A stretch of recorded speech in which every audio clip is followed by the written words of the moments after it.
नमस्कार साथियों, biography channel पर फिर से आप लोगों को और एक नए वीडियो में स्वागत है। आशा है कि आप लोग अपने जीवन में खुश होंगे, मस्त होंगे और मजे में भी होंगे।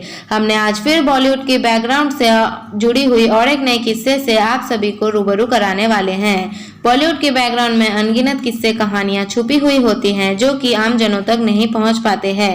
हमारे चैनल पर हम कोशिश करते हैं उन्हीं किस्से कहानियों को आपके सामने लाने की।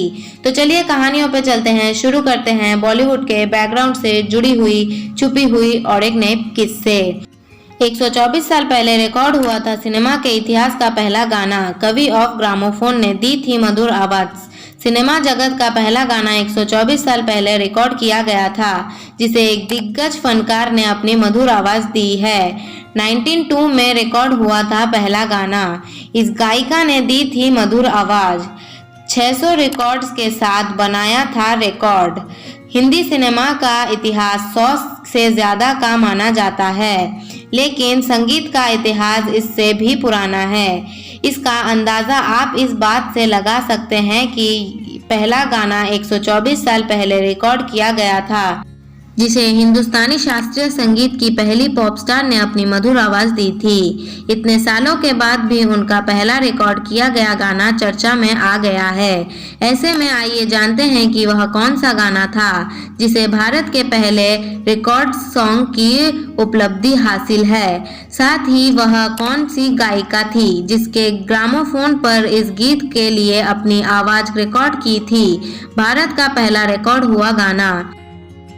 जिस गायिका के गाने के बारे में इस लेख में बात की जा रही है, उन्होंने अपने हुनर के दम पर भारतीय संगीत की परिभाषा को बदलकर रख दिया था। दरअसल वह गायिका कोई और नहीं बल्कि गौहर जान थी। जी हाँ, साल 1902 में गौहर ने ग्रामोफोन पर भारत के शास्त्रीय संगीत के इतिहास का पहला गाना रग्गा जोगी रिकॉर्ड किया था। सुरों की कोकिला गौहर जहां के इस गीत को आज भी याद किया।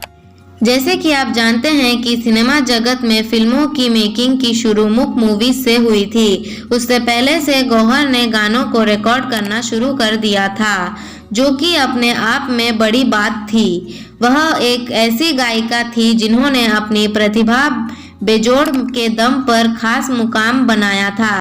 इसी वजह से उन्हें संगीत की दुनिया में क्वीन ऑफ ग्रामोफोन की उपाधि दी गई थी। इसके अलावा गौहर जान दक्षिण एशिया की पहली पार्श्व गायिका रही। गानों के लिए जिनकी मधुर आवाज को ग्रामोफोन कंपनी ने रिकॉर्ड किया था, गौहर जान ने रचा था कीर्तिमान। गौहर जान का जन्म साल 1873 में आजमगढ़ में हुआ था। बचपन से उन्हें शास्त्रीय संगीत में रुचि थी और इसी की बदौलत उन्होंने भारतीय शास्त्रीय संगीत को नई ऊंचाई पर पहुंचाया। गौहर के नाम एक ऐसा अनोखा कीर्तिमान दर्ज है जिसे अब तक कोई नहीं तोड़ पाया है। उन्होंने 1902 से लेकर 1920 के समय के दौरान 600 से अधिक गानों को ग्रामोफोन पर रिकॉर्ड किया था, जिनमें हिंदी, बंगाली, फारसी, फ्रेंच और अंग्रेजी सहित कई भाषाओं में गाने की उनकी क्षमता ने उन्हें सबसे अलग बनाया।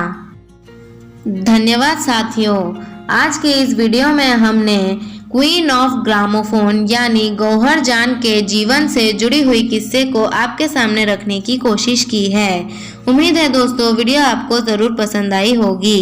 वीडियो पसंद आए तो लाइक कर दीजिएगा। चैनल पर नए आए हैं तो प्लीज़ एक सब्सक्राइब कर दीजिएगा। मिलते हैं नेक्स्ट वीडियो में। धन्यवाद।